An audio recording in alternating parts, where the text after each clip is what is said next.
Apakah sih pertumbuhan dan perkembangan itu? Pertumbuhan dan perkembangan tidak dapat dipisahkan. Hal ini dapat diamati dalam proses kehidupan manusia. Sebagai contoh, seorang anak semakin memperluas daerah interaksi sosialnya ketika fisiknya telah mendukung untuk melakukan aktivitas di lingkungan yang lebih luas, telah mampu berjalan, berlari, dan aktivitas fisik lainnya.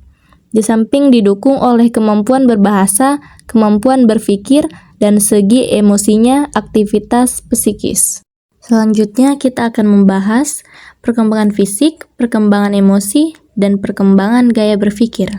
Yang pertama, perkembangan fisik. Tinggi, berat, dan aspek lain dari proporsi tubuh dapat bervariasi atau tumbuh seiring dengan perkembangan fisik seseorang. Perkembangan fisik siswa berdampak pada bagaimana mereka berkembang sebagai individu atau bagaimana mereka berinteraksi dengan orang lain.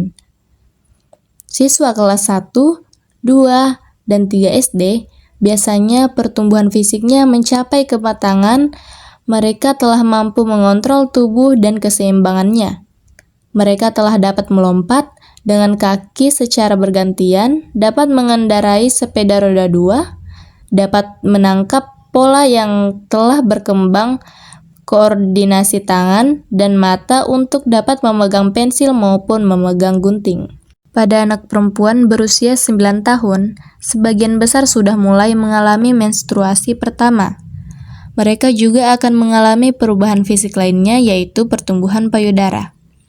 Sedangkan pada anak laki-laki, pubertas biasanya lebih lambat 1-2 tahun dari anak perempuan. Mereka akan mengalami beberapa perubahan, seperti pertumbuhan penis. Selain itu, bentuk tubuhnya juga mulai berubah, bahunya melebar, serta bertambah berat badan dan massa otot. Selanjutnya, faktor yang memengaruhi perkembangan fisik. Yang pertama, pengaruh dari keluarga, termasuk genetik dan pola asuh. Anak-anak yang lebih berat dari anak-anak lain dapat melakukannya karena alasan keturunan yang menyebabkan mereka menjadi lebih gemuk. Pertumbuhan fisik seseorang dipengaruhi oleh berbagai faktor, termasuk lingkungan, manifestasi yang mungkin dari keturunan yang dibawa anak menentukan di mana lingkungan berada. Yang kedua, jenis kelamin. Anak laki-laki cenderung lebih tinggi dan lebih berat dibandingkan anak perempuan. Kecenderungan ini disebabkan oleh perkembangan tulang dan otot anak laki-laki. Anak perempuan mengalaminya secara berbeda. Ketiga, nutrisi dan kesehatan. Dua elemen terpenting yang memiliki dampak besar bagi perkembangan fisik setiap orang adalah nutrisi dan perawatan kesehatan. Jelas bahwa anak sulung memiliki tubulus yang lebih tinggi dan perkembangan pubertas yang lebih cepat ketika membandingkan anak yang kurang gizi dan yang tidak kekurangan gizi. Keempat, gangguan emosional. Penurunan hormon pertumbuhan pada kelenjar pituitari yang mengakibatkan keterlambatan perkembangan dan gangguan pertumbuhan saat anak memasuki masa pubertas, disebabkan oleh anak yang sering mengalami gangguan emosi. Selanjutnya, perkembangan emosi. Emosi adalah campuran dari banyak perasaan yang relatif kuat dan menghasilkan gejolak internal.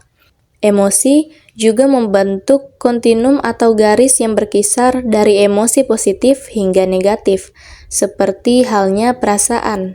Sosial emosional, pada anak usia dasar, perkembangan sosialnya sudah mulai bisa berkompetisi dengan teman sebaya, mempunyai sahabat, telah mampu mandiri dan berbagi. Sementara dari segi emosionalnya, anak sekolah dasar sudah dapat mengekspresikan maupun mengontrol emosinya melalui meniru maupun pembiasaan. Selanjutnya, perkembangan kognitif. Tahap operasional konkret pada anak usia 7-11 tahun adalah tahap di mana anak mulai memikirkan secara logis dan intuitif dengan menggunakan representasi konsep yang berdasarkan pada kenyataan yang konkret atau spesifik. Pada tahap ini, anak mulai mengembangkan kemampuan berpikir karakteristik dalam mencirikan operasional konkret seperti klasifikasi dan kemampuan mengenali hubungan antar benda.